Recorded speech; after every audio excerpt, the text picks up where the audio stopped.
welcome to week 8 of group health coaching. Do you want to lose weight, look great, have endless energy, and live to 100? Well, there's a diet for that. In fact, almost every popular diet makes these kinds of promises.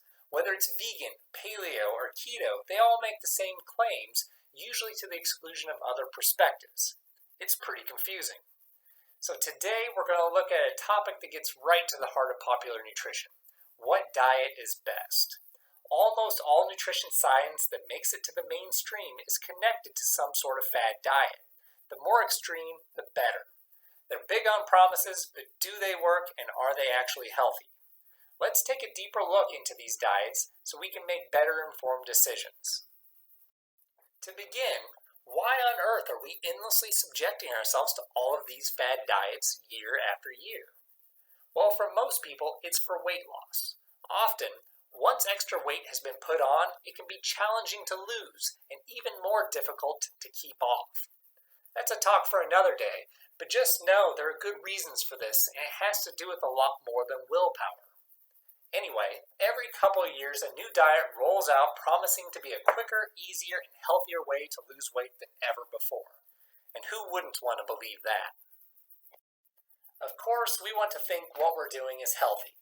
It'd be hard to admit that we're so vain we don't even care about what our diet does to our health as long as we look good. But if we jump on a diet that doesn't have sufficient research behind it, that's exactly what we're doing.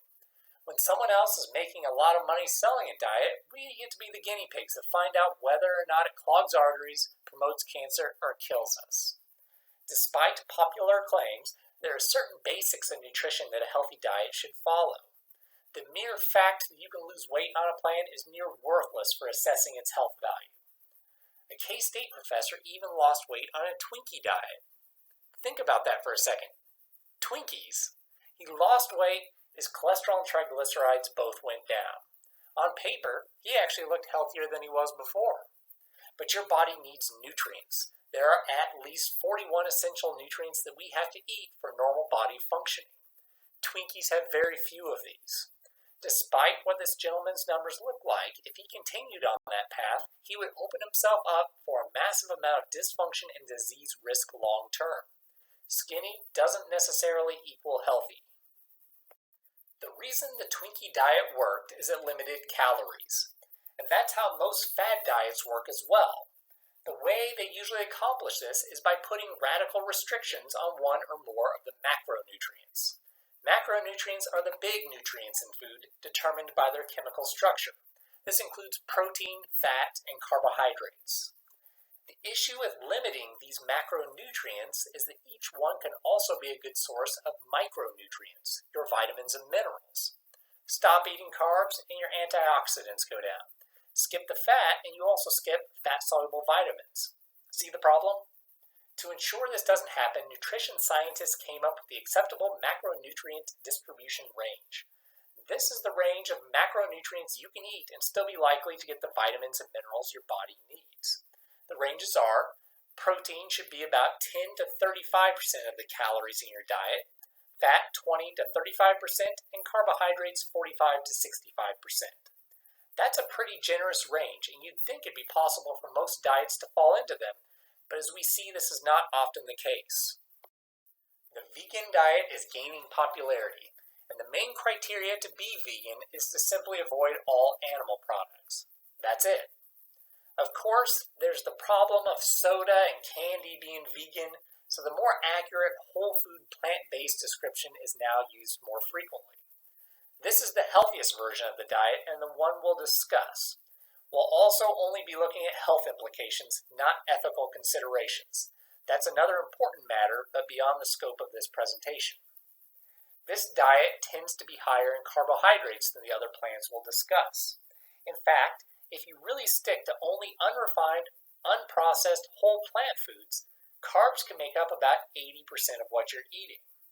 You'd think that would create severe problems for blood work, but actually cholesterol usually drops like a brick, and if the plant is really whole foods with the natural plant fibers still intact, triglycerides and glucose can look pretty good too, though not for everyone. Though much of the research for plant-based diets is centered on vegetarian plans as opposed to vegan, we can still draw some conclusions about what effect a plant-heavy diet has on health.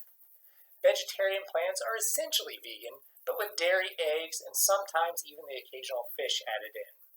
When people follow this eating pattern, we tend to see better weight management and a reduction of most chronic illness, including heart disease, hypertension, type 2 diabetes, and some forms of cancer. So is this the diet everyone should follow? Well, we can't be sure. Like I said, much of the research from the past was on vegetarian diets, which also included small amounts of animal products. This inclusion easily mitigates some nutrient concerns with a strict vegan plan.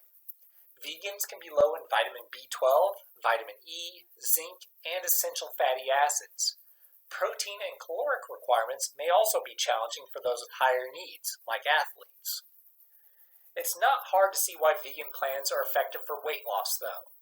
They're usually lower in fat, and that's one of the most effective ways to reduce calories in a diet. Low-calorie, nutrient-dense foods are also the absolute best choices for long-term health. Still, without careful planning, nutrient needs may not be met, paving the way for impaired performance, cravings, weight regain, and health complications. For the moment, vegetarian plans can easily meet most people's needs, but vegans need to pay special attention to constructing their diet and likely incorporate additional supplementation to thrive. Okay, now let's go a little bit in the other direction. It's clear from anthropological research that none of our ancestors were vegans, though many may have consumed largely plant-based diets depending on where they were located. It makes sense that our systems evolved over millennia to eat a certain way, and if we deviate too far from this perspective, we could undermine our health. And so the paleo diet came into existence. Also referred to as an ancestral diet or hunter-gatherer diet, this plan seeks to emulate the way human beings ate in pre-agricultural times. As you can imagine, there are some difficulties in determining how cavemen ate. We can't go up and ask them.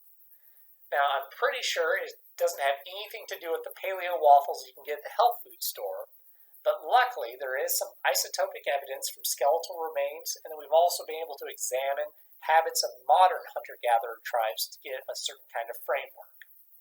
The basic paleo plan will likely include meats, poultry, eggs, or fish for proteins, ample daily servings of vegetables and fruits, with fats from nuts, seeds, maybe some avocado. There's usually a strict limitation on grains, dairy, beans, salt, added sugar, and anything processed. The macronutrient ranges, though, can be pretty close to governmental recommendations, though it's usually a little bit higher in fat and protein and lower in carbohydrates.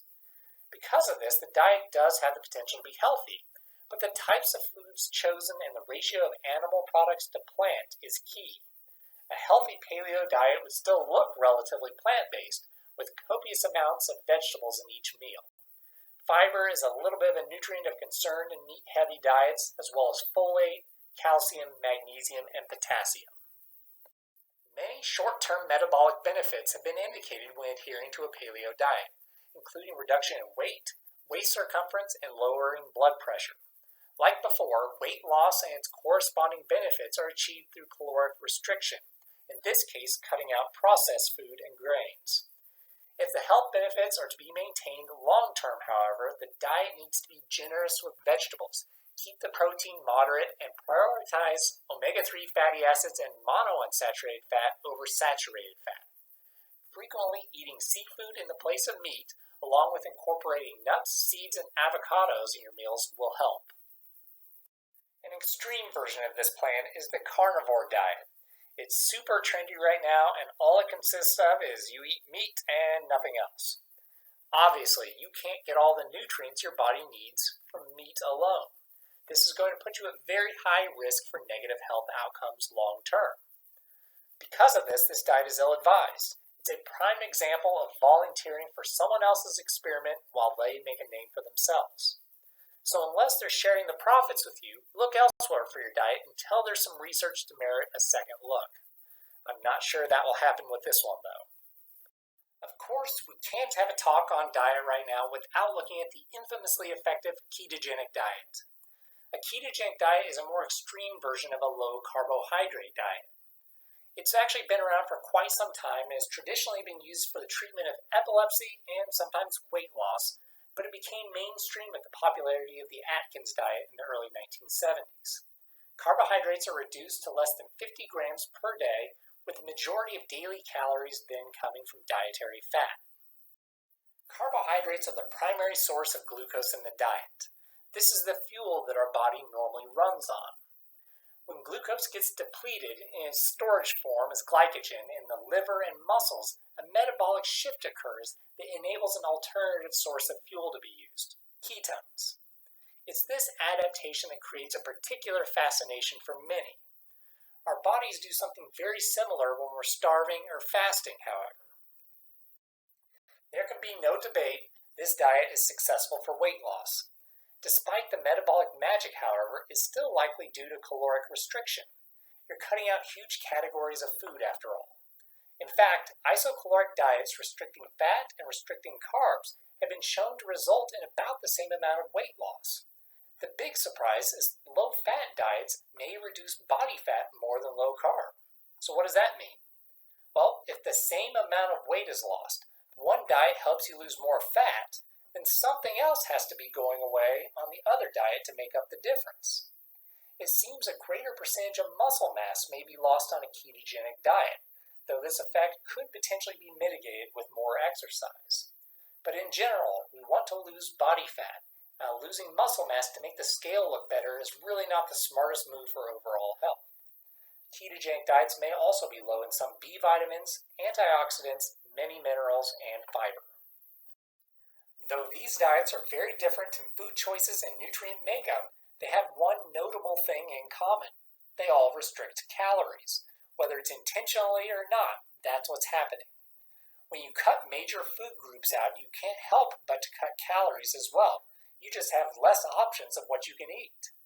What this means is that you can actually lose weight on any diet.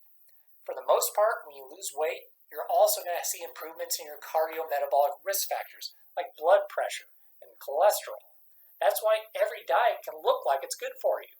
But remember, skinny doesn't always equal healthy. We also need to look at whether we're getting all the vitamins, minerals, phytonutrients, and fiber the body needs to function optimally. Not every diet can do that. Plans like the Mediterranean diet, the DASH diet, and a healthy vegetarian eating pattern are frequently promoted because they provide these nutrients while still lowering those risk factors of heart disease, type 2 diabetes, and some cancers. And guess what? If the calories are controlled, you can lose weight on these plans too. These diets have a few things in common: vegetables, fruits, whole grains, and beans. But that doesn't mean everyone has to eat the same foods or the same amounts. There's actually a lot of room to customize it to your tastes and your particular needs. The Mediterranean diet has a generous amount of fish and olive oil added and makes it a much higher fat diet. The DASH diet's pretty lean, but it includes more poultry and dairy.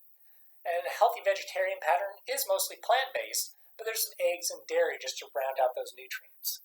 There's actually a lot of variation for what can be healthy, but you have to pay attention to some recurring themes as well. The idea is to meet our health goals without sacrificing some other area long term. Blindly following diet trends that don't have much research behind them is nothing more than an experiment. You might lose weight, you'll definitely help make other people rich, but it could cost you more than you expect in the long run. Some fad diets have decent potential and likely shine in specific circumstances. If you decide a non-standard approach seems worth trying, just be sure to compare them to more established and researched eating patterns. See if you can adapt them to those recurring themes: high vegetable intake, high fiber, low saturated fat, low sugar, and so on. This way you'll be able to meet your short-term goals without compromising your long-term health. You'll have a plan that's sustainable, satisfying, and effective. That's how you'll know you're on the right diet. Thank you once again for listening, everyone.